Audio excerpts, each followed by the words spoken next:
मुश्किलें थोड़ी अलग है औरों से, मगर भावनाएं नहीं। सपने हमारे एक जैसे हैं, लेकिन रियलिटी में कहीं भेदभाव है।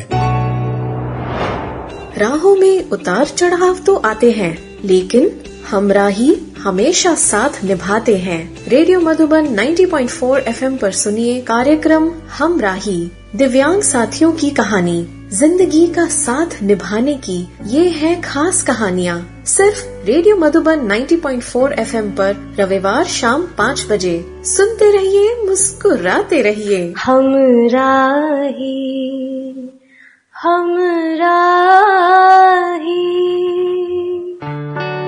रेडियो मधुबन सुनने वाले सभी श्रोता स्वीकार करें संदीप त्रिवेदी का प्यार भरा नमस्कार।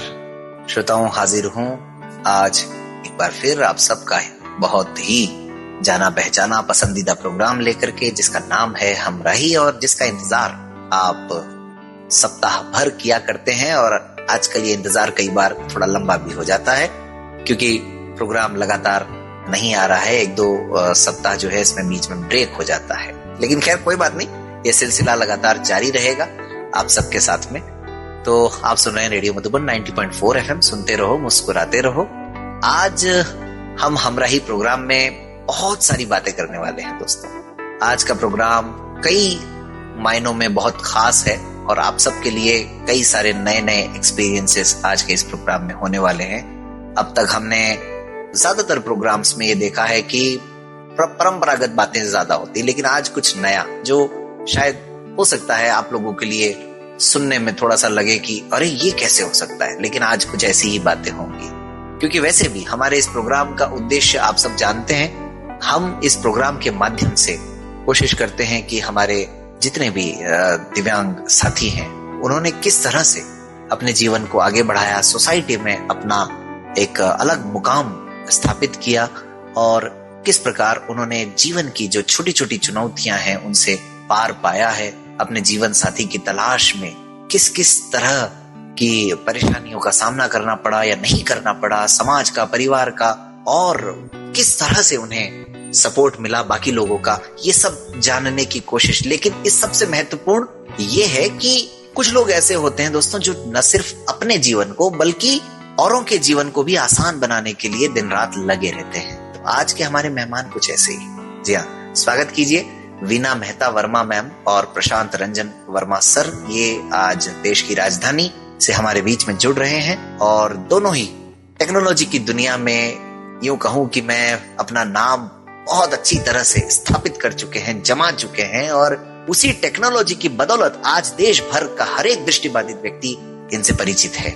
वीना मेहता मैम जो है वो HR मैनेजर हैं PSU में, और प्रशांत सर को कौन नहीं जानता, वो एक्सेसिबिलिटी के लिए बरसों बरस काम करते रहे हैं और मैं कहूं कि टेक्नोलॉजी का पर्याय बन चुके हैं आज की तारीख में, तो गलत नहीं होगा। एक बहुत बड़ा NGO है देश का NAP टेली, उसके जनरल सेक्रेटरी भी हैं, और बाकी इंटरनेशनली टेक्नोलॉजी के मामले में और क्या बेहतर किया जा सकता है वो कर रहे हैं। बाकी वो क्या करते हैं, कैसे करते हैं और क्या किया है और क्या करना चाहते हैं, ये सब तो वो खुद भी बताएंगे आज। तो वीना मैम और प्रशांत सर, आप दोनों का हमारे इस हमराही कार्यक्रम में हार्दिक स्वागत है। बहुत बहुत धन्यवाद संदीप जी, नमस्कार। सभी सुनने वाले को हमारा नमस्कार जी। तो प्रशांत सर, मैं चाहूंगा कि आप हमारे सुनने वालों को, हम लोगों ने तो थोड़ी सी कोशिश की, लेकिन आप खुद बताएं कि दरअसल प्रशांत सर क्या है, प्रशांत सर क्या कर रहे हैं और टेक्नोलॉजी की दुनिया में प्रशांत सर क्या करना चाहते हैं। ठीक है, तो मैं इस वक्त दिल्ली में रहता हूँ। मैं सुनने वाले ये जरूर उनको बताना चाहूंगा कि मैं एक पार्शियली ब्लाइंड या लो विजन पर्सन हूँ जी। मेरी आई साइट काफी कम है, पढ़ने लिखने लायक नहीं है। तो पहले मेरी आई साइट अच्छी थी, जब मैंने स्कूलिंग कंप्लीट की तब तक अच्छी थी जी। उसके बाद मैं एक अच्छे कैरियर की तरफ आगे बढ़ रहा था, चार्टर्ड अकाउंटेंसी पढ़ रहा था। तब एक रेयर टाइप के फंगल इन्फेक्शन की वजह से ये प्रॉब्लम आई, ये कह सकते हैं विजुअल इम्पेयरमेंट फेस किया मैंने। और तब कुछ अच्छे गाइडेंस नहीं मिलने की वजह से लाइफ के बहुत कीमती 6 साल वेस्ट किए। घर पे रहा, परिवार को ऐसा लगता था कि कोई अब इतनी आईसाइट इतनी कम हो जाने के बाद पढ़ाई नहीं की जा सकती जी। कोई जॉब नौकरी भी नहीं की जा सकती जी। अनफॉर्चुनेटली सबसे अच्छे हॉस्पिटल में हम गए जी। वहाँ पे उन्होंने ये तो बताया कि इलाज नहीं हो सकता, लेकिन उन्होंने किसी रिहैबिलिटेशन सेंटर, किसी एनजीओ की तरफ गाइड नहीं किया जी। तो हमारी सोसाइटी में जो अवेयरनेस की कमी है वो हमें दिखी, और यह कह सकते हैं कि उसकी वजह से बहुत नुकसान हुआ जी। और बड़ी आश्चर्य की बात यह है कि ऐसा नहीं कि हम किसी गांव में रहते थे, हम बिल्कुल दिल्ली में रहते थे। वही मैं पूछने वाला था सर कि ये सारी कहानी दिल्ली की है क्या? बिल्कुल दिल्ली में रहते हुए ये समस्या आई जी। और दिल्ली के साथ साथ हम और बहुत सारे अच्छे बड़े हॉस्पिटल्स में, साउथ इंडिया में, चेन्नई, हैदराबाद, सब जगह गए। लेकिन ये बात जो मैं आपको बता रहा हूँ ये काफी जरा पहले की बात है, 1994 की बात है। ओके। जब जब मेरी एज करीब 19 साल का था मैं, जी, तब की बात है। तो अवेयरनेस तब और कम थी, आज भी कम है, लेकिन तब बहुत कम थी। तो ऐसे मेरे 6 साल वेस्ट हुए। उसके बाद मुझे ऐसा लगने लगा कि मेरे जैसी सिचुएशन में और भी लोग होंगे और कोई ना कोई तो इनके लिए कुछ काम करता होगा। तो मैंने खुद टेलीफोन वगैरह से कुछ जानकारी जुटानी चाहिए और तब मुझे कुछ एनजीओज का पता मिला जी। और तब इस तरह से हम accidentally national association for the blind Delhi, NAB Delhi, वहां पहुंचे जी। और बेहद आश्चर्य की बात यह है कि ये मेरे घर से कुछ 100 मीटर की दूरी पे ही था। अरे आधे किलोमीटर से भी कम रोड क्रॉस करके। कमाल की बात है सर। तो मतलब बहुत कमाल की बात है कि इतने ही साल वेस्ट किए और वहां जाते ही पहले ही दिन कुछ ही घंटों में ऐसा लगा कि लाइफ बदल गई। वहां पे उन्होंने मुझे, ये साल 2000 की बात है, उन्होंने दिखाया कि ब्लाइंड लोगों के लिए कंप्यूटर ट्रेनिंग की शुरुआत हो चुकी है।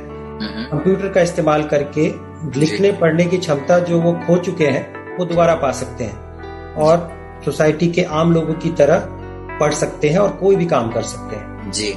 और मैंने वहाँ देखा कि वहाँ के डायरेक्टर ब्लाइंड है जी। खास करके मैंने एक ऐसे परिवार को देखा कि जिसमें 4 ब्लाइंड बच्चे थे जी। सभी बड़े हो गए थे और सभी अच्छे पोस्ट पे काम कर रहे थे। Right sir. हाँ, teacher, professor, government officer. Okay. तो मुझे और हमारे परिवार को लगा कि मतलब जब ये कर सकते हैं तो मैं क्यों नहीं कर सकता। बिल्कुल। मैं फिर भी कुछ बेहतर सिचुएशन में था, बहुत अच्छी स्कूलिंग कर ली थी मैंने और मुझे लगा कि भाई फिर तो मैं भी कुछ भी, उन्होंने भी बहुत कॉन्फिडेंस दिया। तो ये हुआ कि उस वक्त मुझे टेक्नोलॉजी का इंट्रोडक्शन उस वक्त हुआ। Technology for the disabled, technology for the blind से मेरा इंट्रोडक्शन हुआ। कंप्यूटर पे स्क्रीन रीडिंग सॉफ्टवेयर, आम भाषा में बोलता हुआ कंप्यूटर देखा जी। उसको सीखने पे बहुत टाइम लगाया मैंने। जितना वहां पे कोर्स किया मैंने, लेकिन कोर्स के अलावा घंटों मैंने टाइम बिताया खुद सेल्फ लर्निंग में। तो मेरी डेडिकेशन को देखते हुए मुझे वहां पे कंप्यूटर ट्रेनर बना दिया गया। अच्छा। तो मुझे टेक्नोलॉजी की वजह से मेरी लाइफ बदली। कुछ महीने पहले जो मुझे लगता था कि मेरे लिए कुछ भी नहीं हो सकता, और अचानक कुछ ही महीनों बाद अब मैं एक टीचर बन गया जी। बहुत जल्दी ही मुझे गवर्नमेंट जॉब भी मिली। अच्छा। और कुछ 10 महीने मैंने किया। ये कहाँ किया था सर जॉब, अगर आप बता सकें तो? हाँ, ये दिल्ली गवर्नमेंट के एजुकेशन डिपार्टमेंट में मुझे जॉब मिला था। तो जब जॉब मिला तो परिवार वाले बड़े खुश थे कि कंफर्म जॉब मिल गई, गवर्नमेंटल जॉब मिल गई है, क्योंकि NAB की जॉब कंप्यूटर ट्रेनर की बहुत ही मामूली सैलरी वाली और कॉन्ट्रेक्चुअल जॉब थी। बिल्कुल सर। तो लेकिन 10 महीने काम करने के बाद मुझे ऐसा फील होने लगातार हो रहा था कि मैं किसी और चीज के लिए बनाऊं। हाँ, मुझे ये फील होता था कि जिस चीज की वजह से मेरी लाइफ बदली मैं वो चीज और लोगों तक पहुंचाना चाहता हूँ। Right sir. ये टेक्नोलॉजी में बहुत पोटेंशियल है और विजुअल इम्पेयर्ड लोगों की लाइफ में बहुत चेंज लाया जा सकता है। तो मैंने 10 महीने बाद वो जॉब छोड़ के वापस NAB की कॉन्ट्रेक्चुअल। डिसीजन सर बड़ा इजी नहीं रहा होगा, गवर्नमेंट जॉब छोड़ने का डिसीजन बड़ा इजी नहीं रहा होगा सर? हाँ नहीं, वो इजी बिल्कुल नहीं था क्योंकि NGO की सैलरी भी कम थी और कम थी नहीं थी, गवर्नमेंट जैसी कोई फैसिलिटी नहीं होती। तो लेकिन मैंने ये काम किया और तो इस तरह से मतलब आप कह सकते हैं तब से मैंने ये मिशन बनाया हुआ है कि टेक्नोलॉजी फील्ड में ही काम करना है और आगे बहुत अच्छा होता गया। शुरू में कई सालों तक लगा कि गवर्नमेंट जॉब छोड़कर NGO फील्ड में आना अच्छा डिसीजन नहीं है, क्योंकि यहाँ पे फाइनेंशियल स्टेबिलिटी उतनी नहीं है या ग्रोथ इतनी नहीं है, लेकिन कम से कम मैं फॉर्चुनेट रहा कि मेरी स्किल्स वगैरह को कई लोगों ने रिकॉग्नाइज किया मुझे। मैंने एक्चुअली बहुत से काम भी किए, तो उसकी वजह से मुझे थोड़ा प्रोमिनेंस मिली। विजुअल इम्पेयर्ड लोगों के लिए मैंने कई बुक्स वगैरह लिखी, कुछ छोटे बड़े सॉफ्टवेयर जैसी चीजें बनाई जी। फिर मुझे इंटरनेशनली दूसरे देशों में जा करके ट्रेनिंग कराना, वर्कशॉप कराने का काम मिलने लगा जी। और ऐसे होते होते फिर 2008 में मैंने दिल्ली यूनिवर्सिटी जाकर वहाँ पे डिसेबल्ड स्टूडेंट्स के लिए ट्रेनिंग सेंटर बनाने का काम किया। और उसके बाद अब करीब पिछले 12-13 सालों से अब मैं कई इंटरनेशनल एजेंसीज के लिए कंसल्टेंट के तौर पे, एक्सपर्ट के तौर पे काम करता हूँ।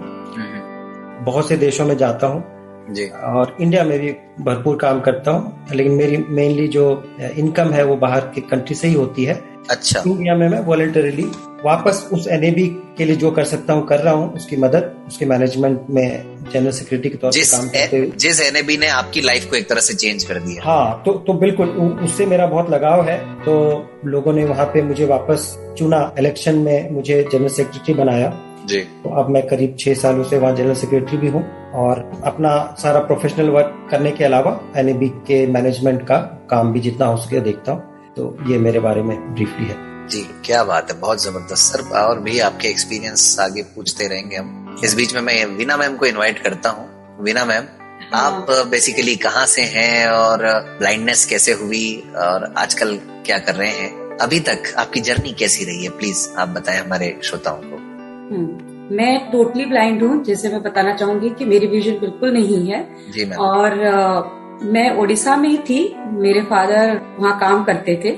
जब मेरा जन्म हुआ तो थोड़ी बहुत विजन थी, जिस वजह से मेरे पेरेंट्स को मेरे ब्लाइंडनेस के बारे में इमीडिएटली नहीं पता लगा था। जब तक मैं 2-2.5 साल की हुई तब तक उन्हें पता लगा। तो उनको जब पता लगा, लेकिन एक्सेप्टेंस तो थी नहीं। एक्सेप्टेंस ना होने के कारण भी थोड़ा टाइम वेस्ट हुआ, लेकिन लोगों ने सजेस्ट किया कि डॉक्टर को दिखाया जाए। ऑब्वियसली जो पहला एक्शन होता ही है। तो उन्होंने ट्रीटमेंट शुरू किया।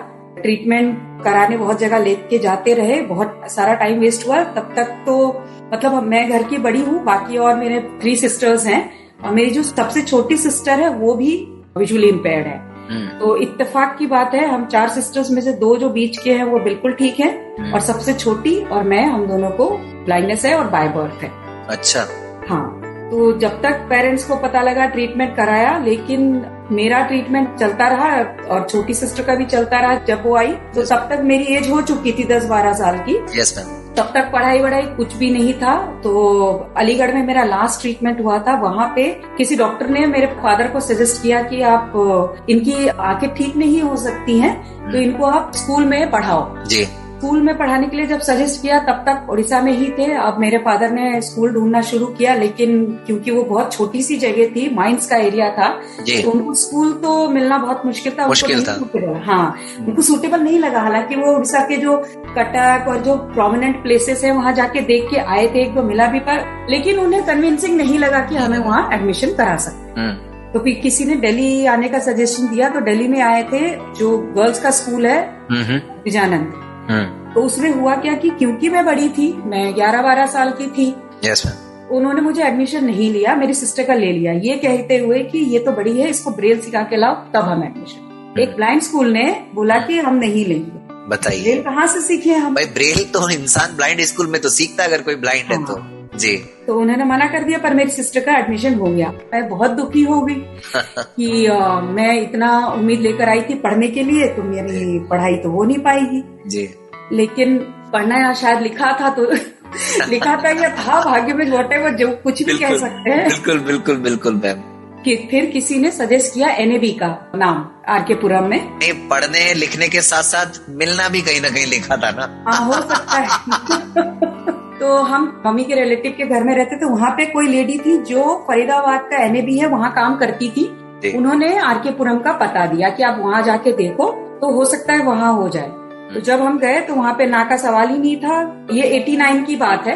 Okay ma'am. तो वहाँ पे जब गए तो जो भी वहाँ पे टीचर्स थी उन्होंने डेफिनेटली बहुत खुश होकर के एडमिशन लिया, और उन्होंने ये भी बोला कि दोनों को, अपनी छोटी सिस्टर को भी यहाँ ले आओ और दोनों साथ रहेंगे। तो जब वहाँ पे आ गए फिर तो नो लुक बैक वहां से 1 साल पूरा लगा के उन्होंने, वहां पे आपको पता ही है इंटीग्रेटेड एजुकेशन सिस्टम है, बच्चों को पहले तैयार करते हैं अपने यहाँ पे और फिर मेन स्ट्रीम स्कूल में उनको दाखिला करवाते हैं। बिल्कुल, तो हमारे साथ भी ऐसे ही हुआ। हालांकि बहुत जबरदस्त कॉन्सेप्ट है वैसे देखा जाए तो मैम, और ये सालों से सक्सेसफुल भी रहा है। बिल्कुल, खासकर अगर नैब आरकेपुरम की बात करें तो। बिल्कुल बिल्कुल जी। तो वहां पे फिर 1 साल समझिए मैंने प्राइमरी वाला पार्ट कंप्लीट किया टीचर्स की हेल्प से, और उसके बाद मेरा एडमिशन उन्होंने डायरेक्ट 6th क्लास में कराया। तब मैं 12-13 साल की हो चुकी। वहां पे कराने के बाद फिर 6th में कराने के बाद फिर वहां से सारी क्लासेस पास होते गए। लेकिन ये टाइम क्योंकि मेन स्ट्रीम में पढ़ते थे और उस वक्त अवेयरनेस काफी कम थी, 90s की ही बात है, तो मुझे डेफिनेटली कुछ अलग करना था। क्योंकि जब मैं इस फील्ड से जुड़ी तो मुझे ऐसा पता लगा था कि एक सोच है, एक लोगों के प्रति, जो विजुअली इम्पेयर्ड के प्रति एक एटीट्यूड है जी। हाँ, कि वो लोग या तो टीचर बन सकते हैं या म्यूजिक में ही जा सकते हैं, गा बजा सकते हैं। बिल्कुल बिल्कुल। तो टीचर बनना नहीं था, म्यूजिक के लिए आपके पास गॉड गिफ्ट होना चाहिए, वो भी नहीं था। तो ये ऐसा था मुझे कुछ अलग करना है, मुझे इन दोनों फील्ड में तो नहीं ही जाना था, तो कुछ अलग करना था। इसलिए तो स्कूल में मैथ्स लेने के लिए, मैथ्स और साइंस उन दिनों में मैंने पढ़ा था 9th और 10th में एनएबी की हेल्प से। उन दिनों में मैथ साइंस तो नहीं पढ़ते थे कोई भी, तब इतना ऑप्शन भी नहीं था। आज की डेट में तो सब कुछ बहुत सारा है, सब फिर भी है जी। हाँ, हालांकि तो फिर भी अगर हमारे यहाँ देखें मैम, राजस्थान जैसी जगहों में तो आज भी वो सपना ही है। हाँ, वो उसके रीजंस हैं कि आपको सपोर्ट नहीं मिलता। हमारे जो स्पेशल स्कूल हैं वो एनकरेज नहीं करते हैं साइंस मैथ्स पढ़ने के लिए। Yes ma'am. ये भी एक वजह रहती है। तो साइंस मैथ्स पढ़ा। अब 10th की जब बारी आई तो उस वक्त बोर्ड्स वगैरह को इतनी जानकारी नहीं थी, तो मुझे उस वक्त ना तो एक्स्ट्रा टाइम मिला था, ना ही मुझे बहुत ज्यादा सपोर्ट मिला था टाइम में। और जैसे स्कूल्स जो हैं, आपको जब आप मेन स्ट्रीम में पढ़ते हो तो आपके 10th में साइंस के आपको प्रैक्टिकल के मार्क्स देते हैं, जो आपके बोर्ड में जाकर के जुड़ते हैं, जो स्कूल में आपके प्रैक्टिकल होते हैं। yes, मेरे स्कूल ने वो दिया नहीं था, कहते हुए कि बोर्ड देगा, और उसकी वजह से मेरे मार्क्स काफी कम आए। मतलब आज भी एब्सेंट लिखा हुआ है मेरे मार्कशीट में कि मैंने प्रैक्टिकल का एग्जाम नहीं दिया। ओके। और मैथ्स में और सारे सब्जेक्ट्स में हमें टाइम नहीं मिला, क्योंकि पता था टाइम मिलेगा, लेकिन सेंटर ने टाइम नहीं दिया था। तो उसकी वजह से भी पेपर छूटे। पास तो कर लिया 10th तो हो गया, लेकिन जितनी मेहनत और जितनी उम्मीद थी उतने मार्क्स नहीं मिले जी। नहीं मिले। लेकिन डिफरेंट करना था, तो तब मैंने उन दिनों में आर्ट्स साइंस तो ले नहीं सकते थे तब के टाइम में, अब तो लेके पढ़ते हैं, तो कॉमर्स करना था, क्योंकि एनएबी का काफी सपोर्ट था। वहां पे उस वक्त डायरेक्टर थी मिसेस अनुराधा मोहित, उनका काफी सपोर्ट था।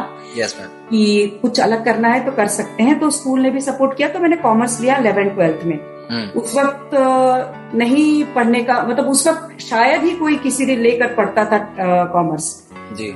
लेकिन एनएबी के सपोर्ट से, स्पेशल टीचर्स और स्कूल के सपोर्ट से, जो कि जितने भी आपके डायग्राम्स और जो भी आपके फॉर्मेट्स होते थे, वो जो ज्योमेट्री किट होती है, स्पेशल ज्योमेट्री किट होती है, जो विजुअली इम्पेयर्ड लोग यूज करते हैं, जिससे आपके मैथ्स के डायग्राम्स और इकोनॉमिक्स के डायग्राम्स उनको बना करके दिखाए जाते हैं, तो टच करके उसको फील कर सकते हैं। फॉर एग्जाम्पल जैसे ट्राइंगल है, सर्कल है, रेक्टेंगल है, या फिर आपके ट्रिग्नोमेट्री जो पढ़ते हैं उनके एंगल्स जो भी बनाते हैं, वो सब चीजें बनाते हैं, तो टच करके उसको फील कर सकते हैं। तो उसी की मदद से मैंने जितने भी डायग्राम्स होते थे उसको समझा, टीचर्स की हेल्प से उसको पूरा सब्जेक्ट कंप्लीट किया।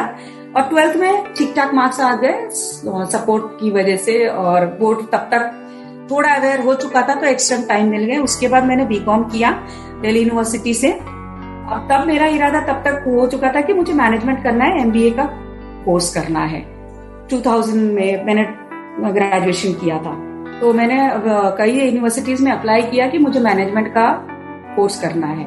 तो कुछ यूनिवर्सिटीज में जब अप्लाई किया तो उन्होंने मुझे एडमिशन देने से वो एग्जाम क्लियर किया या नहीं किया, क्लियर वो नहीं बताया। उन्होंने दिल्ली यूनिवर्सिटी ने बोला कि हमारे यहाँ पे मैनेजमेंट कोर्सेज के लिए रिजर्वेशन नहीं है, हमारे यहाँ पे बीएड होता है, तो आप उसमें अगर चाहें तो ट्राई कर सकते हैं। तो ये तो मतलब नहीं करना था, लेकिन फिर हम NAB की मदद से मैंने चीफ कमिश्नर ऑफ डिसेबिलिटी में इसको इम्प्लीमेंट करने के लिए केस डाला।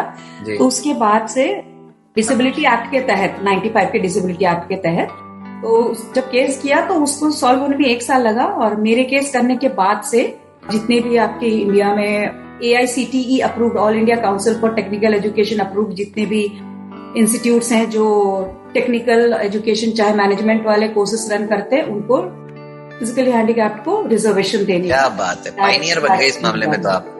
तो उस वक्त ये हुआ था क्योंकि किसी ने किया नहीं था, तो ये चीज उनके ध्यान में तो आया बिल्कुल। और किसी कहीं से एक इनिशिएटिव लेना ही पड़ता है।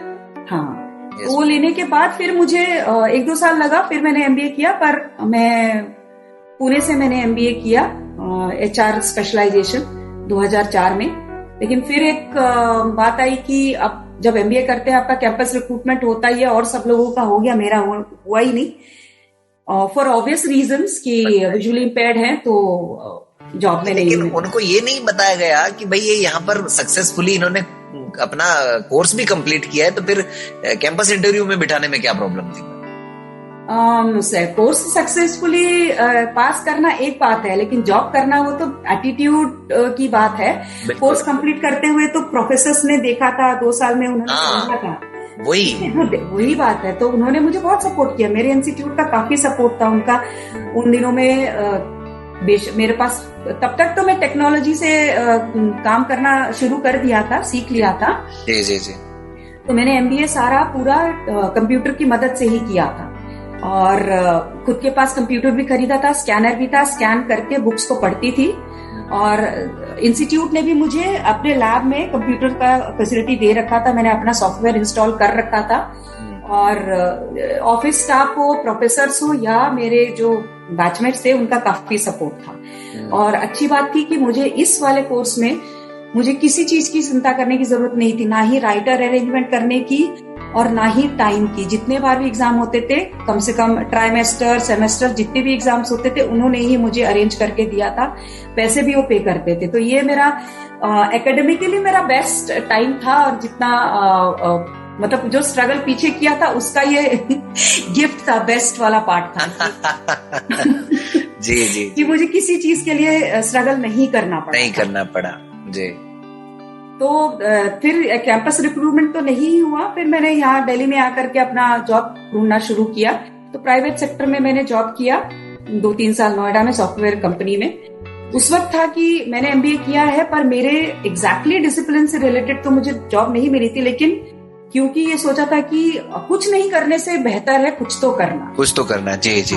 क्योंकि एक्सपीरियंस और नॉलेज मेरे मुझे लगता है कि कभी बेकार नहीं जाता। आपने कुछ भी किया है वो कहीं ना कहीं काम आता है। एग्जैक्टली। तो मैंने वहाँ जॉब ज्वाइन किया जहाँ पे वो सॉफ्टवेयर सोल्यूशन कंपनी थी, जहाँ पे उन्होंने भी इनिशिएटिव लिया था कि हम विजुअली इम्पेयर्ड को रिक्रूट करें। तो मेरे साथ 2 लड़के और थे जो कि उनका बेसिकली ग्रीवियंस हैंडलिंग सेल को हैंडल करते थे। तो तब हम कंप्यूटर्स पे ही काम करते थे। जितने भी कंपनी में एम्प्लॉइज थे, उनके जो भी ग्रीवियंस होते थे, उनको हम कंसर्न डिपार्टमेंट और कंसर्न पर्सन्स को फॉरवर्ड करते थे ग्रीवियंस हैंडलिंग। तो उसमें थोड़े दिन काम करने के बाद उनको लगा कि नहीं, मैं HR में मेरा ट्रांसफर कर सकते हैं, प्रमोशन कर सकते हैं। तो उन्होंने अपने HR डिपार्टमेंट में मुझे प्रमोट किया। वहां मैंने काम किया, लेकिन वो क्योंकि सॉफ्टवेयर सोल्यूशन के लिए काम करती थी, टेक्निकल फील्ड में था उनका, तो HR का काम बेसिकली रिक्रूटमेंट का था, और वो भी टेक्निकल वाला। तो मतलब उस वहां पे काम करके मुझे समझ आया कि और थोड़ा मैं HR में, ह्यूमन रिसोर्स में ब्रॉडर रोल के लिए चाहती हूँ। मतलब मेरा एम था कि मुझे ज्यादा कुछ और करना है। तो इस बीच में मैं अप्लाई करती रही कई PSUs में, और फिर मैंने सोशल सेक्टर में भी काम किया। फिकी के साथ काम किया मैंने 1 साल तक। उनका एक एम्प्लॉयमेंट का प्रोजेक्ट था डिसेबल लोगों के लिए प्राइवेट सेक्टर में। फिर वो जब प्रोजेक्ट पूरा हो गया, फिर मैंने यहाँ पे अप्लाई किया था। PSUs में अप्लाई करने के बाद एग्जाम, इंटरव्यू और ये सब देने के बाद फिर मेरा यहाँ पे सिलेक्शन हो गया, और मैं पिछले 14 सालों से यहाँ पे काम करती हूँ। चैलेंजेस आज भी हैं, लेकिन टेक्नोलॉजी से की मदद से मेरी ये कोशिश रहती है कि चैलेंजेस होते हुए भी जहां तक हो सके कोशिश करके उनको ओवरकम करके जो भी बेस्ट हो सकता है वो परफॉर्म करना चाहिए। हर वक्त अगर चैलेंजेस को लेकर हम बैठे रहेंगे तो कहीं परफॉर्म नहीं कर सकते, क्योंकि चैलेंजेस सब जगह आएंगे ही। जहां तक हो सके, जितना बेहतर हो सके, हमें परफॉर्म करना चाहिए। बहुत बहुत जबरदस्त, बहुत जबरदस्त। तो श्रोताओं, आप सुन रहे हैं प्रोग्राम हमराही रेडियो मधुबन 90.4 FM पर। सुनते रहो, मुस्कुराते रहो। और आज के हमारे मेहमानों को आप सुन रहे हैं, जो हैं प्रशांत वर्मा सर और वीना मेहता वर्मा मैम, जो कि दिल्ली से हैं हमारे बीच में। और अभी तक आपने इनकी जो जर्नी है उसको सुना। अब हम बात करते हैं आगे। तो वीना मैम, जो हमारा प्रोग्राम जिस बात पर आधारित है दरअसल, हमराही, तो अब ये आप तो सीनियर हैं नेम में एक तरह से देखा जाए प्रशांत सर से, तो लेकिन अब ये जो मिलने का सिलसिला प्रशांत सर से, ये कैसे बात पहुंची, कहाँ से पहल हुई है? तो मिलने का सिलसिला वहां शुरू हुआ। जैसे हम बात कर रहे थे कि जब मैंने ग्रेजुएशन कर लिया था 2000 में, तो क्योंकि मैं अप्लाई कर रही थी बहुत सारे इंस्टीट्यूट्स में कि मुझे मैनेजमेंट का कोर्स करना है, तो उस वक्त मैं एनएबी के साथ फिर जुड़ी अपने कॉलेज के स्कूल के बाद जी, कंप्यूटर सीखने के लिए भी। और वहाँ पे वॉलंटरीली मैं वहाँ पे जितने जो स्कूल के जो स्टूडेंट्स होते थे, जो नर्सरी और वहाँ पे नेशनल ओपन स्कूल्स के जो बच्चे हैं, उनको मैं पढ़ाती भी थी जी। और इस बीच में कंप्यूटर भी सीखती थी। तो कंप्यूटर सीखते वक्त यहाँ पे प्रशांत मुझे मिले, जो ये कंप्यूटर सिखाते थे। अच्छा जी, मतलब आपके टीचर थे एक तरह से? हाँ। वहाँ पे हमारी मुलाकात हुई जी। और ऑब्वियसली तब तक हमने ऐसा कुछ सोचा था जी जी जी। लेकिन जब हम मिले तो प्रशांत का यही कहना था कि जब हम सेटल होंगे तब हम सोच सकते हैं अपने लाइफ के बारे में। Right ma'am. तो लेकिन हम मतलब मिलना होता ही रहा, बातचीत होती थी। फिर मिलने के हम 5 साल बाद हमने शादी की, जब हम सेटल हो गए अपने अपने करियर में कुछ हद तक। यानी 2005 में या 8 में? कब? 2005 में। हम 2000 में मिले थे और 2005 में हमारी शादी। नहीं, लेकिन मैम चलिए शादी हो गई वो भी ठीक है, लेकिन मतलब आपके मन में ख्याल आया कि सर के मन में आया कि भाई आप लोग आगे चल करके लाइफ पार्टनर भी बन सकते हैं एक दूसरे के, या किसी ने कहा कि यार आप लोग दोनों क्यों नहीं सोच लेते अपने बारे में? नहीं, ये खैर हमने खुद ही सोचा। अच्छा। हमारी जैसे कह सकते हैं दोस्ती हुई, बातचीत होने लगी जी। तो ये तो हमारा ही डिसीजन है। ये तो मतलब जैसे लव मैरिज कहते हैं। राइट। अरे बिल्कुल बिल्कुल सर, बिल्कुल वही मैं सुनना चाह रहा था एक्चुअली। बिल्कुल लव मैरिज ही है जी। और मतलब एक्चुअली फैमिली की तरफ से कोई खास रेजिस्टेंस नहीं था। वीना की फैमिली से नहीं था बिल्कुल। मेरे फैमिली से ऐसा था कि कुछ हद तक मैंने मौका भी नहीं दिया, ऐसा भी आप कह सकते हो। ओके। कुछ जैसा होता है मेन स्ट्रीम सोसाइटी में, वो तो था कि ब्लाइंड पर्सन से शादी करेंगे तो बहुत सी प्रैक्टिकल प्रॉब्लम्स आएंगी।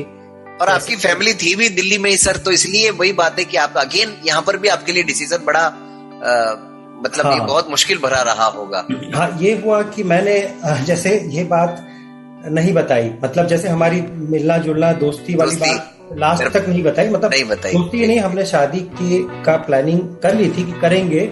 कि थोड़ा मैं तो जॉब कर रहा था, ये थोड़े दिनों बाद जॉब करने लगी, फिर भी हमें लगा कि थोड़ा सा और कुछ कैरियर में प्रोग्रेस करे तब करेंगे। तो लेकिन मैंने तब तक बात नहीं बताई, क्योंकि मुझे लगा कि बताने से शायद मना करेंगे, शायद रुकावट आएगी। जब हम दोनों रेडी हो गए तब बताया भी है कि सीधा हम ये कर रहे हैं। और एक्चुअली अनफॉर्चुनेटली मेरे मदर फादर की डेथ हो गई थी उस वक्त तक। अच्छा। वो भी एक अलग स्ट्रगल की बात है। तो मेरे ब्रदर सिस्टर वगैरह रिलेटिव्स वगैरह थे, तो उनको मैंने कन्विंस किया, सीधा बताया कि वो काफी इंडिपेंडेंट है और सब कुछ कर सकती है। तो उन्होंने फिर कोई भी मतलब रेजिस्टेंस नहीं था उनके पास। वो इससे मिले एक बार और उन्हें भी लगा कि सब ठीक है, कर सकते हैं। तो इस तरह से हमारी भी शादी हुई। तो मतलब सर प्रपोज किसने किया ये बताया पहले? प्रपोज तो प्रशांत ने ही किया।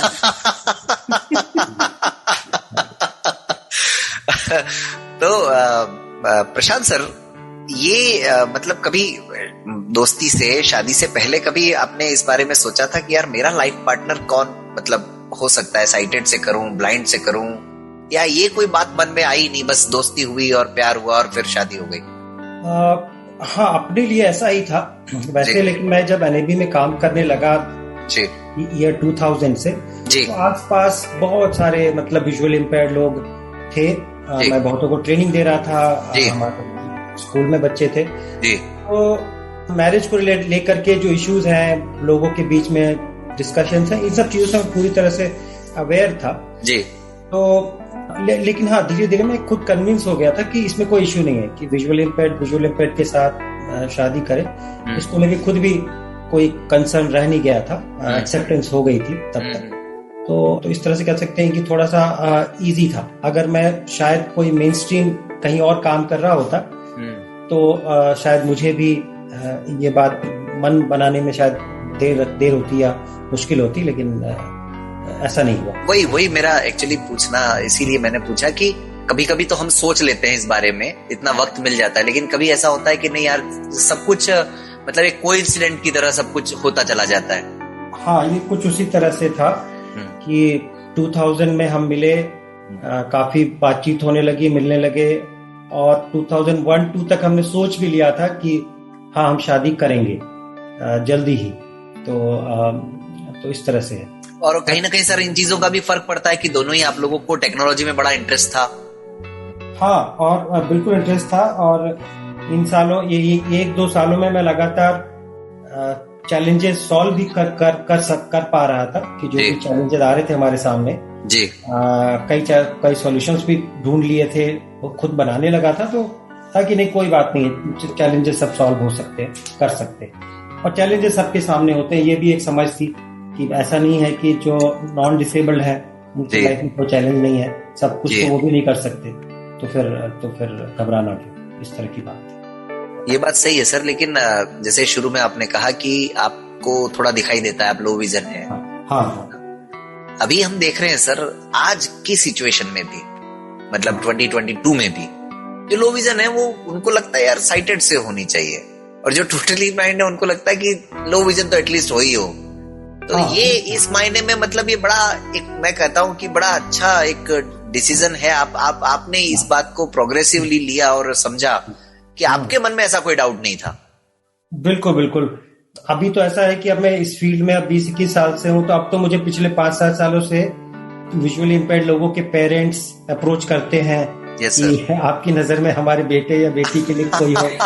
कई बार तो लड़के लड़कियां खुद भी अप्रोच करते हैं। राइट। तो लेकिन हाँ, बहुतों का, और इनिशियली तो यही सोच होती है, यस सर, ज्यादातर लड़कों की तरफ से, कि अगर खुद ब्लाइंड है भी तो वो चाहते हैं कि साइटेड या लो विजन की डिसेबिलिटी से हो जाए, प्रैक्टिकल डिफिकल्टीज कुछ कम होंगी, ऐसा सोचते हैं वो जी। एक्चुअली मतलब वही बात है कि वो शादी को जैसे देखना चाहिए वैसे नहीं देखते जी। शादी तो एक मेंटल कंपैटिबिलिटी ज्यादा इम्पोर्टेंट है, राइट सर, ना कि सिर्फ एक फिजिकल असिस्टेंस वाली बात। वो तो उसको तो नहीं रखना चाहिए प्रायोरिटी पे, लेकिन कई बार ऐसा रखते हैं लोग। और जब सर सेल्फ डिपेंडेंट हो जाते हैं तो फिर ये जो फिजिकल असिस्टेंस है, ये मतलब अपन कर सकते हैं पूरा इसमें। हाँ, बिल्कुल, ये सब मैनेज हो सकता है। इसमें मैं यही चीज ऐड करना चाहूंगी संदीप, जो आपने कहा कि अगर खुद में अगर हम इंडिपेंडेंट हैं तो हमें किसी की असिस्टेंस की जरूरत नहीं होनी चाहिए, ना सोचना चाहिए। अगर दोनों ही इंडिपेंडेंट है तो फिर तो कंपैटिबिलिटी बनती है, लेकिन अगर हम खुद भी इंडिपेंडेंट नहीं है तो शायद हम उसी दिशा में सोचते हैं कि हमको असिस्टेंस के रूप में हम अपना पार्टनर ढूंढते हैं। मुझे ऐसा लगता है। बिल्कुल ठीक बात है मैम, बिल्कुल ठीक बात है। वही इसीलिए ये आजकल मतलब मैं ये देख रहा हूँ मैम, और कई बार ये सुनने में भी आता है हमारी सोसाइटी में कि एम्प्लॉयमेंट का इशू इतना नहीं है जितना बड़ा मैट्रिमोनियल का इशू हो गया है। बिल्कुल सही बात है, लेकिन इसमें ये भी कहूंगी कि जो इंडिविजुअल है उसका तो होता ही है, साथ में मुझे लगता है पेरेंट्स का भी बहुत बड़ा रोल होता है इस चीज में। एग्जैक्टली। वो भी नहीं चाहते हैं कि मेरे लड़के या लड़की की शादी, मतलब ब्लाइंड है तो साइटेड या फिर लो विजन हो, उनको सेम डिसेबिलिटी या ब्लाइंड है तो टोटली ब्लाइंड के साथ नहीं करना चाहते। तो ये पेरेंट्स का भी काफी रोल होता है कहीं ना कहीं। लेकिन हमारी रिस्पॉन्सिबिलिटी, यानी जो खुद व्यक्ति है, जो खुद ब्लाइंड है या जो भी है, उसकी रिस्पॉन्सिबिलिटी ज्यादा है अपने पेरेंट्स को कन्विंस करने की। आप दोनों इस बात से कितना इत्तेफाक रखते हैं? नहीं, बिल्कुल रखते हैं। उन्हीं की ही ज्यादा है, क्योंकि पेरेंट्स को तो ज्यादा पता नहीं है ना, उन्होंने तो ये सब देखा नहीं है। क्योंकि हम अगर इस फील्ड से जुड़े हैं, हमको अपने बारे में पता है प्लस औरों के बारे में पता है। ऐसा कुछ भी नहीं है, नहीं कर सकते। बट लेकिन बात तो वही है ना संदीप जी की, अगर हम खुद कन्विंस नहीं है तो हम कैसे कन्विंस करेंगे? एग्जैक्टली, यस, यही बात होती है कि हमको खुद को फर्म होना पड़ेगा पहले। अगर हम खुद इंडिपेंडेंट हैं, खुद अगर हम अपने आप में हमको कॉन्फिडेंस है कि हम कर सकते हैं, तभी हम इस चीज को लेकर दूसरों को भी कन्विंस कर सकते हैं। एग्जैक्टली, यस मैम, बिल्कुल ठीक कह रहे हैं। अच्छा प्रशांत सर और वीना मैम, आप लोगों ने तो काफी सारे प्रोग्राम्स मतलब मेन स्ट्रीम मीडिया में भी किए हैं, जहां तक मेरी जानकारी है। इसके अलावा आप लोग जो डोमेस्टिक लाइफ है उसको कैसे मतलब और ज्यादा इजी बनाया जा सकता है, इस पर भी आप लोग काम कर रहे हैं, करते रहे हैं। आप लोगों ने बहुत लोगों को मतलब मोटिवेट भी किया है। तो थोड़ा सा ये इस बारे में बताएं कि कैसे अगर कोई विजुअली इम्पेयर्ड कपल है तो वो और ज्यादा कैसे अपनी लाइफ को इजी बना सकते हैं। थोड़ा सा आप लोग कुछ उसमें बताएं प्लीज। हाँ जी, तो अब रिसेंट टाइम्स में ये हुआ है कि डिसेबल पर्सन्स के लिए बहुत सारे aids and appliance software technology वगैरह डेवलप हुए हैं। Right sir. जिससे कि जो जैसे हम कहते हैं कि किसी की विजन नहीं है तो क्या होता है, कई सारे चैलेंजेस आते हैं जी। तो हर एक चैलेंज को सॉल्व करने के लिए कई बार कोई ना कोई एक पॉसिबिलिटी होती है, कोई ना कोई एक सॉल्यूशन होता है। वो सॉल्यूशन कई बार एक कोई डिवाइस हो सकता है, कोई एक सॉफ्टवेयर हो सकता है, या कई बार से एक सिंपल कोई ट्रेनिंग या कोई एडजस्टमेंट हो सकता है जी। तो हम लोग हमेशा इस बारे में सोचते रहते हैं और लगातार जो भी कोई नया कोई चैलेंज आता है तो उसको सॉल्व करने की कोशिश करते हैं जी। तो शादी जब हमने की तो हम दोनों अकेले ही घर में रह रहे हैं तब से। अच्छा। पिछले 15-17 सालों से कोई पेरेंट या कोई ब्रदर सिस्टर या कोई भी नहीं जी। तो एक एक करके हमने चैलेंजेस सॉल्व करना शुरू किया जी। कि अब जैसे वीना सब कुकिंग वगैरह तो खुद पहले से ही सब कुछ कर लेती थी जी। उसमें भी थोड़ा उसको और कंफर्टेबल बनाने के लिए सूटेबल कुकिंग अप्लायंसेस खरीदे जाते हैं, लॉन्ग हैंडल्स हो, उस तरह की चीजें कुछ है उसमें टिप्स वगैरह। फिर हमने ढूंढा तो हमें कुछ टॉकिंग माइक्रोवेव भी मिला जी। जैसे वॉशिंग मशीन है तो वॉशिंग मशीन को कुछ मार्कर्स वगैरह लगाकर उसको एक्सेसिबल बनाया जा सकता है कि उसके जो बटन्स वगैरह की पहचान वगैरह बनाई जा सकती है जी। तो वो सब जैसे हमने किया। फिर अब अगर घर में आप कपड़े या किचन के डब्बे या पर्सनल फाइल ये सब चीजों की पहचान करना चाहें तो ऑडियो लेबलर नाम का डिवाइस अवेलेबल है जो कोई खास प्राइस में नहीं होता। हर डिवाइस जो भी चीज आपको पहचान करनी है उस पे एक छोटा स्टिकर लगा देना होता है और स्टिकर पे एक छोटा पेन जैसा डिवाइस को टच कराकर पहली बार रिकॉर्ड कर देते हैं कि ये चीज है क्या। अच्छा। ये मेरे व्हाइट कलर की शर्ट है या ये ब्लैक कलर का पैंट है या ये इसमें मिर्च है या धनिया है, जो भी इस तरह का चाहे तो आप स्टिकर लगा दें और पहली बार उसको पहचान करके खुद या किसी की मदद से ये रिकॉर्डिंग कर दें। अगली बार 10 कपड़े पड़े हों और वो उस पेन से अगर आप उसको टच करेंगे तो वो जो ऑडियो मैसेज है वो बोलता है। ओके। तो इस तरह के सॉल्यूशंस हमने अपनाए। इसमें मैं भी ऐड करना चाहूंगी कि ये टेक्नोलॉजी जिस बता रहे इसको तो यूज करते हैं, प्लस जो ब्रेल होता है और जो बम्प ऑन स्टोन्स आते हैं, अलग से स्टोन्स आते हैं स्टिकिंग स्टोन्स, तो वो भी डब्बों पे और पर्सनल फाइल पे और अलग मसाले के डब्बों पे भी मैं उसको यूज करके पहचान करती हूँ, उसको डिफरेंशिएट करके रखती हूँ। अच्छा, एक बात बताएं वीना मैम, आप दोनों ही सर मैनेजमेंट की फील्ड से जुड़े रहे हैं और मैनेजमेंट में लुक्स वगैरह का बड़ा ही इम्पोर्टेंट रोल होता है, इम्पोर्टेंट पार्ट होता है और कलर कॉम्बिनेशन को लेकर के मतलब सब लोग जूझते रहते हैं।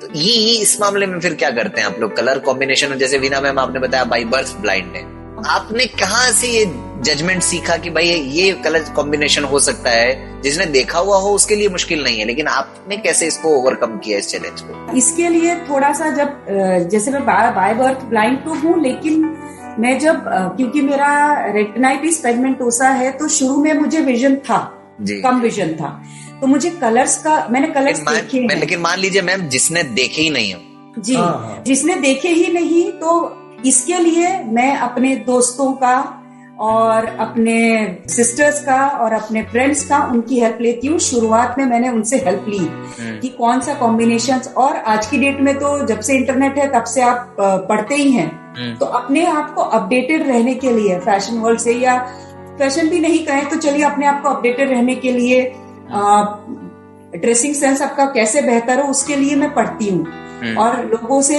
राय भी लेती हूँ। पहली बात तो अपने पे क्या सूट करता है उसके लिए शुरुआत में आपको असेसमेंट की आपको पूछने की जरूरत पड़ती है। जी जी जी जी जी। उसके बाद फिर पढ़ने के बाद फिर कपड़ों को मैं उस तरीके से अरेंज करके रखती हूँ, जैसे कुछ कपड़ों में उसकी पहचान बनाने के लिए मैंने स्टिकर्स लगाए, तो पहली बार उसको कॉम्बिनेशन में पता रहता है, मतलब वो कॉम्बिनेशन जान लिया है और कोशिश रहती है कि उसको वैसे ही अरेंज करके रखा जाए हैंगर में या सेट बनाकर रखा जाए, ताकि अगर अगली बार पहने तो हमको दोबारा किसी से पूछना ना पड़े जी। और कलर कॉम्बिनेशंस के हिसाब से तो जैसे जनरल कलर्स होते हैं जिसके साथ क्या हम मेरा ये रहता है कि कौन से कलर के साथ सब कुछ हम कर सकते हैं। मतलब आज की डेट में तो कुछ भी पहन लो, मिक्स एंड मैच है, तो जनरली हम ये मतलब अपने अब तक मुझे पता चल चुका है कि कौन से कलर के साथ क्या सब कुछ चल सकता है, तो उस हिसाब से मैं अपनी चीजों को अरेंज करके रखती हूँ। मतलब briefly visually impaired totally blind person को ये चाहिए कि वो आगे बढ़ के ये पता करे, समझे, बाकी साइटेड लोगों से पूछ करके, या दुनिया भर की इंटरनेट पे आजकल गाइड्स वगैरह अवेलेबल है कि कौन से कलर के साथ क्या चलता है और नहीं चलता है, ये बिल्कुल जानकारी, ये तो एक अंडरस्टैंडिंग बनानी पड़ेगी। और अपने कपड़ों को किसी से पूछकर पहचान कर उस पर कुछ मार्कर लगा लेना पड़ेगा। और वैसे तो अब खैर ये भी है कि कुछ हमारे पास मोबाइल ऐप वगैरह है जो कलर पहचान देते हैं जी जी, या ह्यूमन असिस्टेंस भी दिलवाते हैं जी। तो ये तो अंडरस्टैंडिंग तो खैर खुद बनानी पड़ेगी, और उसके बाद पहचान करने के आजकल के रास्ते। कौन कौन से प्रोग्राम्स में गए हैं आप लोग अब तक मेन स्ट्रीम में, आप दोनों? हम लोगों को ऐसा है कि एक तो क्या हुआ कि 2007 में जी हम दोनों को नेशनल अवार्ड मिला, तो एक बड़ा कोइंसिडेंस हुआ। क्या बात है, जबरदस्त। बिल्कुल, प्रेसिडेंट का नेशनल अवार्ड जो सबसे बड़ा अवार्ड एक तरह से फील्ड का है जी। तो वीना को बेस्ट रोल मॉडल के लिए मिला और मुझे बेस्ट एम्प्लॉय के लिए मिला। वेरी नाइस, एक साथ जी। तो ये एक ऐसी न्यूज बनी जाती है, जिनको भी अवार्ड मिलता है उनको लोग प्रेस मीडिया कवर करने बिल्कुल करते हैं जी जी जी। और हमें भी आए तो हमें लगभग सारे इम्पोर्टेंट न्यूज़पेपर वगैरह सबने हमारा इंटरव्यू वगैरह लिया था तब। और उसके बाद से भी एक नजरिया नाम का नजर और नजरिया जी, मुझे वही याद आ रहा था जी जी। हाँ, स्कोर फाउंडेशन ने एक सीरीज बनाई, टेलीविजन सीरीज जो दूरदर्शन पे आया था जी जी। उन्होंने फिर हमारे ऊपर एक एपिसोड किया था कि हम ये जो घर पे जो सारे सॉल्यूशंस यूज करते हैं जी जी, कुछ की हमने बात की और भी बहुत से हैं, तो वो उन्होंने पूरा शूट करके दिखाया। तो वो देख करके भी कई बार कुछ और भी मीडिया कई बार, कभी जी टीवी इंडिया की उम्मीद, उसमें मुझे कभी दिखाया। एक ऑल इंडिया रेडियो का प्रोग्राम आता था आंगन के पार जी। उसमें भी हम दोनों को शुरुआत की बात है, शायद 2006 की बात है, उसमें भी हम लोगों का इंटरव्यू एज अ कपल लिया था। क्या बात है, on and off as a couple या इंडिविजुअली भी बहुत सारे जी जी जी। प्रशांत सर, आपने बताया कि एक एनजीओ में आप जनरल सेक्रेटरी हैं। हाँ जी। ये थोड़ा सा बताए सुनने वालों के लिए, ये समझना भी जरूरी है कि एक एनजीओ का काम करना अपने आप में कितना चैलेंजिंग है या कितना इजी है, किस तरह के चैलेंजेस आते हैं, कितना मुश्किल होता है मैनेज करना। हाँ, तो देखिए, जो हमारा इंस्टीट्यूशन जो है वो blind, deaf blind, multi disabled के लिए काम करता है जी। अनफॉर्चुनेटली हमारी कंट्री में कुछ क्या है कि डिसेबिलिटी और पॉवर्टी का बड़ा कनेक्शन है जी। तो ज्यादातर ब्लाइंड, डेफ ब्लाइंड और डिसेबल्ड लोग या तो बहुत पुअर फैमिली से आते हैं या बड़े एवरेज मिडिल क्लास फैमिली से आते हैं जी। तो जब हम उनको कुछ सर्विस देते हैं, उनको पढ़ाते हैं, उनको ट्रेनिंग देते हैं जी, तो वो खुद उसके लिए पे करने की पोजीशन में नहीं होते जी। जो सारे खर्चे हैं उसके लिए हमें डोनेशंस रेज करने होते हैं। तो एनजीओ के सामने सबसे बड़ा चैलेंज यही होता है कि वो का बहुत सा जो भी काम करना चाहते हैं उसमें जो भी होने वाले खर्च हैं, जो पैसे हैं, वो खुद उनके पास होते नहीं। जिनको सर्विस दे रहे हैं वो दे नहीं सकते। अब आपको किसी डोनर से डोनेशन वगैरह से जुटाना है। तो ये एक हमेशा लगातार चैलेंज बना रहता है। फंड रेजिंग का एक चैलेंज बहुत बड़ा होता है। कितने फंड आपको मिलते हैं वो उससे डिसाइड होता है कि आप कितना काम और कितने लोगों तक पहुंच सकते हैं, कितनी सुविधाएं दे सकते हैं। तो एक मेजर चैलेंज ये है। और दूसरा चैलेंज फिर ये है कि अच्छा ह्यूमन रिसोर्स। एनजीओ फील्ड में आमतौर से कम सैलरीज मिलती हैं। उस तरह की सैलरी और फैसिलिटीज एम्प्लॉयज को नहीं मिलती जो गवर्नमेंटल या प्राइवेट अच्छे सेक्टर में मिलती है। हमें तो बल्कि लोग ज्यादा कमिटेड, डेडिकेटेड, हार्ड वर्किंग चाहिए, वो भी जो कम सैलरीज में काम करने को तैयार हो। तो थोड़ा सा सबसे बेस्ट टैलेंटेड लोग नहीं मिल पाते, वहां पे जरा कमी सी रहती है हमेशा जी।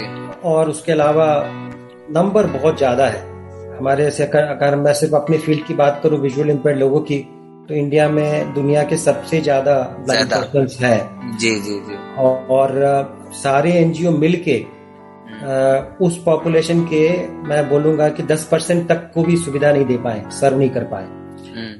मतलब लाखों ब्लाइंड लो विजन लोग गांव में या पता नहीं कहाँ घरों में या कहाँ पड़े हुए हैं, अंधकार में है। उन तक अभी तक मतलब जो फैसिलिटीज है वही नहीं पहुंची, उनको पता ही नहीं है कि कहाँ से क्या। बिल्कुल नहीं पहुंच। अब आपने बताया आप दिल्ली में रह करके नहीं मतलब आपके फैमिली के लोग पता कर पाए, तो सोचिए सर इंडिया तो कितना डाइवर्सिफाइड है, मतलब कितनी दिक्कतें इंडिया में होंगी इस तरह की। बिल्कुल। तो जो भी थोड़े अच्छे एनजीओज वगैरह कुछ है वो सब बड़े बड़े सिटीज में ही है। तो जिनको अवेयरनेस मिल जाती है वो गाँव से वगैरह से उठकर यहाँ तक आते हैं, लेकिन इनकी भी लिमिटेड कैपेसिटी है। ये 50, 100, 200, 500 को सर्विस दे सकते हैं। अब छोटे छोटे टाउन्स में डिस्ट्रिक्ट लेवल पे बहुत कम, ना के बराबर फैसिलिटीज हैं। और है भी तो बड़े स्ट्रगल कर रहे हैं, उनको फंडिंग की कमी, उनके पास इक्विपमेंट की कमी, तो उतनी अच्छी एजुकेशन ट्रेनिंग वगैरह नहीं दे पा रहे। तो इस तरह से ओवरऑल बहुत काम करना बाकी है इस फील्ड में। बहुत जबरदस्त, बिल्कुल सही कहा सर आपने। और सबसे बड़ी बात कि जब किसी को एनजीओ में लेते हैं तो ट्रस्ट कैसे मतलब पैदा किया जाए, ये भी बड़ा इम्पोर्टेंट एक क्वेश्चन होता है। जिन लोगों को हम रख रहे हैं वो पता नहीं आगे चल करके क्या करेंगे क्या नहीं करेंगे। कई बार इस तरह की भी दिक्कतें हो जाती हैं। ना ट्रस्ट से ज्यादा वही है कि मतलब देखिए हमें वैसे तो स्पेशल एजुकेटर्स चाहिए होते हैं जी। कि इस फील्ड की ट्रेनिंग खुद की हो और उसके बाद थोड़े सेंसिटिव खुद भी हो। तो वही कह रहा हूँ कि इस तरह का ह्यूमन रिसोर्स मतलब मिलना मुश्किल होता है। तो हमको जो भी सुन रहे हैं वो चाहते हैं कि उनके जो बच्चे हैं, बेटे बेटियां, भाई बहन अच्छा पढ़े, डॉक्टर बने, इंजीनियर बने। कौन चाहता है कि एनजीओ में जाके सोशल वर्कर बने, है ना? वो उसको प्रायोरिटी तो नहीं दी जाती। नहीं देते बिल्कुल। हाँ, तो यही बात है कि तो उस फील्ड में काम करने वाले लोगों की कमी है, खास करके अच्छा एजुकेशन लेकर आए हो लोग, बहुत टैलेंटेड लोग, ऐसे लोग कमी है। ये भी एक अच्छा, आपने सर अभी फंड रेजिंग की बात करी। हाँ। तो मतलब बिफोर कोविड और पोस्ट कोविड कोई डिफरेंस देखते हैं आप? हाँ, कोविड पीरियड में बहुत मुश्किल हो गया है एनजीओज के लिए। मुझे ऐसा पता लगा है कि छोटे एनजीओज बहुत सारे तो बंद ही हो गए जी हो गए। अब मैक्सिमम एनजीओज ने अपने बहुत से स्टाफ को या तो मजबूरी में या तो निकाल दिया या पैसे सैलरीज नहीं दे पाए या बहुत कम दे पाए, इस तरह का। क्योंकि जो लोग आकर के डोनेशन देते थे तो लोग कोई आ ही नहीं रहा तो डोनेशन क्या दे जी। जो छोटे बड़े बिजनेसेस जिनका काम अच्छा चल रहा था वो थोड़ा डोनेट करते थे, तो बिजनेसेस की भी हालत खराब हुई है बहुत। बिल्कुल। तो फिर उनके पास डोनेशन देने का भी पैसा नहीं रहा है। तो इस तरह से पूरे सोशल सेक्टर के लिए बहुत मुश्किल का समय अभी भी चल रहा है। और ऐसे में मतलब रूरल एरियाज तक पहुंचना और ज्यादा मुश्किल हो गया है। बिल्कुल। और जो ऑनलाइन स्कूलिंग और ट्रेनिंग वगैरह सब कुछ चल रहा है इस वक्त, अब वो बहुत सारे डिसेबल्ड के लिए वो ठीक नहीं है। अब छोटे ब्लाइंड बच्चे मान लीजिए, मल्टी डिसेबल्ड और डेफ ब्लाइंड, उनको ऑनलाइन ट्रेनिंग एक्चुअली अनफॉर्चुनेटली नहीं दी जा सकती या उसका वो उतनी इफेक्टिव नहीं होती जी। उनको तो सामने सामने टीचर बैठकर बताते हैं, छूते हैं, कुछ टच कराते हैं, कुछ महसूस कराते हैं, तब वो अच्छा सीखते हैं। तो उस तरह से ये पीरियड काफी चैलेंजिंग है बहुत से डिसेबल्ड लोगों के। वीना मैम, आपने बताया कि जो एक कॉन्सेप्ट है वहां पर इंटीग्रेटेड एजुकेशन का, एक तो थोड़ा सा इसको आसान भाषा में अगर बहुत संक्षेप में आप समझा पाए। दूसरा, आमतौर पर रिस्पॉन्स कैसा रहता है वहां के स्टाफ का, और ये जो खासकर जो एक तरह से कहते हैं ना मेन स्ट्रीम में जब अवेयरनेस मतलब बचपन से ही आ जाए छोटे लेवल से, क्योंकि वहां पर अगर किसी एनजीओ के बच्चे वगैरह पढ़ रहे हैं, जैसे आर.के. पुरम नैब के आपके यहाँ के जो बच्चे वहां के जाते हैं पढ़ने, तो उन लोगों में अवेयरनेस आती है कि उसका बेनिफिट बाद में जब ग्रेजुएशन लेवल पे या बड़े होने के बाद मिलता है, उसका बेनिफिट या नहीं मिल पाता है, या कुछ नहीं, बस अपनी स्कूलिंग की और खत्म, किस्सा वहीं का वहीं। इसमें देखिए, पहले इंटीग्रेटेड एजुकेशन जो आप कह रहे हैं, तो इसमें क्या होता है कि अभी तो इंक्लूसिव एजुकेशन का कॉन्सेप्ट आ चुका है, गया है जी। तो इन दोनों में तो इंक्लूसिव में यह है कि जहाँ हर तरह के बच्चे पढ़ सकते हैं और हर सब तरह की सुविधा के लिए कोशिश करती है स्कूल उपलब्ध करा के रखे जी, है ना, डिसेबल लोगों के लिए भी और साइटेड लोगों के लिए भी जी। वही हम जब पढ़ते थे तो मतलब इंटीग्रेटेड में ये है कि आप साइटेड स्कूल मतलब मेन स्ट्रीम स्कूल में हम जाते थे, यानी भी जो है एक रिसोर्स सेंटर होती थी हमारे लिए जी। तो नर्सरी और इन सब में रेडी करने के बाद वो स्कूल ढूंढते थे, सूटेबल स्कूल बच्चों के लिए, जो भी जिस तरह से वो तैयार करते थे, तो साइटेड स्कूल में हम जाते थे। और आने के बाद हम यहाँ पे जो स्पेशल एजुकेटर्स थी वो हम लोगों को पढ़ाते थे एज अ रिसोर्स टीचर, जो भी हमारा क्लास में छूटता था या हमसे रह जाता था होमवर्क करवाने के लिए। इसको मैं एक अलग तरीके से समझाता हूँ। तो सभी डिसेबिलिटीज के लिए स्पेशल स्कूल्स बहुत करीब 100 सालों से बने हुए हैं। ब्लाइंड लोग के लिए अलग स्कूल जहाँ केवल ब्लाइंड पढ़ेंगे, डेफ के लिए अलग, मल्टी डिसेबल के लिए अलग, तो उसको स्पेशल एजुकेशन कहा जाता है जी। फिर इसके बाद इंक्लूसिव एजुकेशन सिस्टम है, जिसमें कि कोई भी आम स्कूल, उसमें ये माना जाता है कि सारे बच्चे जाके पढ़ें, चाहे वो डिसेबल हो ना हो, किसी भी डिसेबल के हो। स्कूल की जिम्मेवारी कि वो उन डिसेबल बच्चों को भी इंक्लूड करे, इंक्लूजन करे जी, उनको जरूरी सुविधाएं दे जी। लेकिन ये चीज क्योंकि बड़ा चैलेंजिंग होता है, एक आम स्कूल के टीचर को पता नहीं होता कि अलग अलग डिसेबिलिटी के बच्चों को कैसे सर्विस दें जी, पढ़ाएं। तो हमने एनएबी जो है, एनएबी कहती है कि उन्होंने ये कॉन्सेप्ट नया बनाया, इसको कॉन्सेप्टलाइज किया और एस्टैब्लिश किया जी, कि एनजीओज होंगे वो रिसोर्स सेंटर के तौर पे काम करेंगे जी। वो पहले तो डिसेबल्ड बच्चों को तैयार करेंगे जी, बेसिक सारी स्किल सिखाकर, और उसके बाद स्कूल की भी लगातार मदद करेंगे जी। और डिसेबल्ड बच्चा आम स्कूल में जाएगा, मेन स्ट्रीम स्कूल में जाएगा, रिसोर्स सेंटर बच्चों की भी और मेन स्ट्रीम स्कूल की भी लगातार मदद करेगा। तो वो हमारा सिस्टम है एनएबी दिल्ली का जी, और बेहद कामयाब जी। और होता यह है कि जब बच्चे, हमारे ब्लाइंड बच्चे अच्छे से अच्छे स्कूलों में जाते हैं जी, तो उनको स्कूल के एनवायरनमेंट का फायदा मिलता है जी। उनकी पर्सनालिटी डेवलपमेंट बड़ी अच्छी होती है, अवेयरनेस बड़ी अच्छी होती है, बिल्कुल। क्लास 12 तक आते आते पूरी तरह से इंडिपेंडेंट हो जाते हैं, बेस्ट कॉलेजेस में जाते हैं। उसके बाद उनको किसी की मदद नहीं चाहिए होती है, किसी एनजीओ की जरूरत नहीं पड़ती, क्योंकि वो पढ़ने लिखने, चलने फिरने, सोचने समझने सब में इंडिपेंडेंट भी और कॉम्पिटेंट भी हो जाते हैं, किसी अपने उम्र के नॉन डिसेबल्ड बच्चे के बराबर। तो अच्छे से अच्छे स्कूल कॉलेज में जा रहे हैं। उसके बाद मतलब बेहतर से बेहतर इंस्टीट्यूशंस में गए, आईआईएम में गए और टिस में गए, और अब तो आईआईटी में भी गए जी, ट्रिपल आईटी में गए, ऐसी जगहों पे भी हमारे बच्चे पहुंचे हैं। क्या बात है। माइक्रोसॉफ्ट में भी काम किया, गूगल में भी काम किया, और मतलब फेसबुक में भी काम किया। अरे वाह, सब जगह पहुंच गए हैं। इसमें से कई जगह तो आप भी रहे होंगे सर। मैं उनको सर्विस देता हूँ, मैं मेरा कुछ अलग तरीके से काम करता हूँ मैं यूनिसेफ, यूनाइटेड नेशंस वगैरह के लिए ज्यादातर। Okay, very nice. तो मेरा क्वेश्चन वही था सर कि जो मेन स्ट्रीम के जो बच्चे होते हैं, बाद में जब वो बड़े हो जाते हैं, उसके बाद क्या उनके अंदर वो एक जो फीलिंग है, जो अवेयरनेस है, वो रहती है कि यार हमारे साथ हमारा कोमेट तो वो भी था, या वो बस भूल जाते हैं, खत्म, स्कूलिंग हो गई, बात खत्म, कोई मतलब नहीं है? रहती है वो चीज, वो डेफिनेटली रहती है। और मतलब हम जब पढ़ते थे उस वक्त के बाद भी बहुत जो भी लोग रहते हैं उनको खुद भी हमको बहुत सारे अपने क्लासमेट से सबसे पता लगा कि हम लोग तो तुम्हारे बारे में बताते हैं। और मेरे साथ तो कुछ ऐसे भी मेरे क्लासमेट्स और बैचमेट्स थे, उन्होंने ब्रेल तक सीखी थी। ओह ग्रेट, जी जी। तो यही बचपन से अगर अवेयरनेस, बचपन से मैम जब अवेयरनेस आ जाती है उनमें ना, तो वो मुझे लगता है कि और उन्हें याद रहता है डेफिनेटली। वो जब भी अपने बच्चों तक को बताते हैं, सबको बताते हैं कि ऐसे हमारे साथ पढ़ता था और पढ़ती थी ऐसे।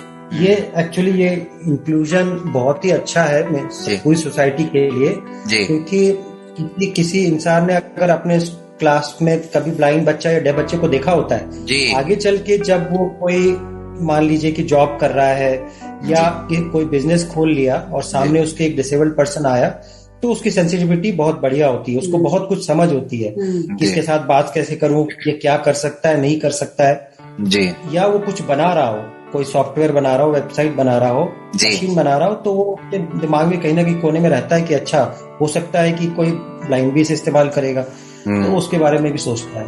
तो ये इंक्लूजन तो बहुत ही अच्छी चीज है, ये होना ही चाहिए सारे एजुकेशनल।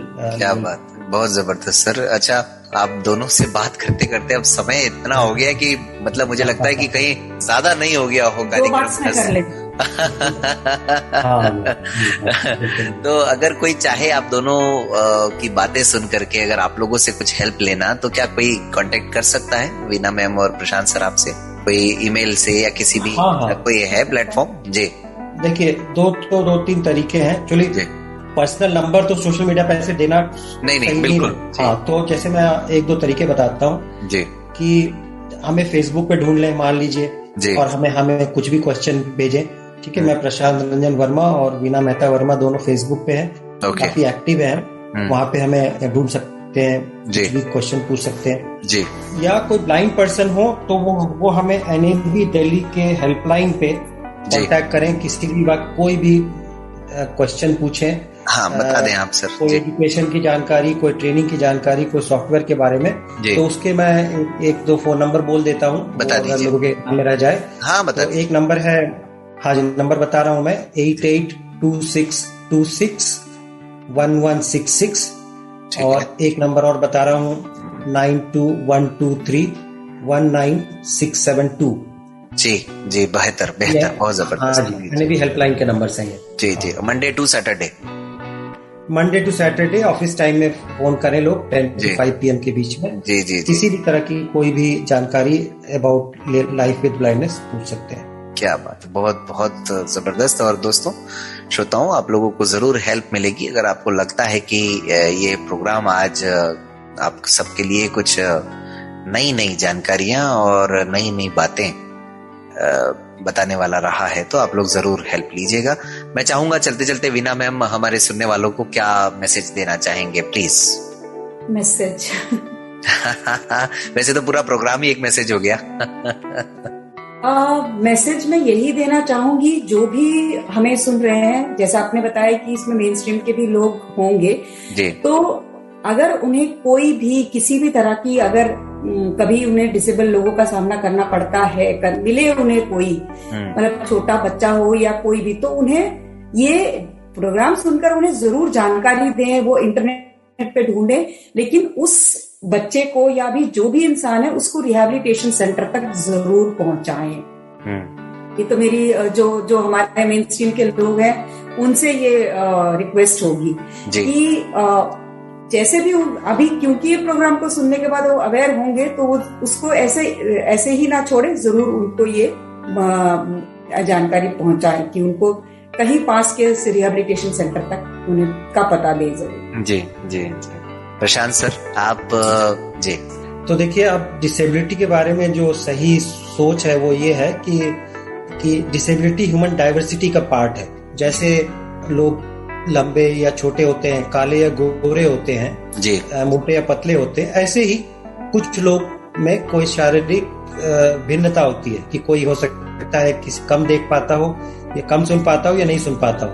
तो डिसेबिलिटी को अब ऐसा ही माना जाता है और मानना चाहिए लोगों को कि ऐसा होता है, हो जाता है, और है तो उसको एक्सेप्ट कर लें।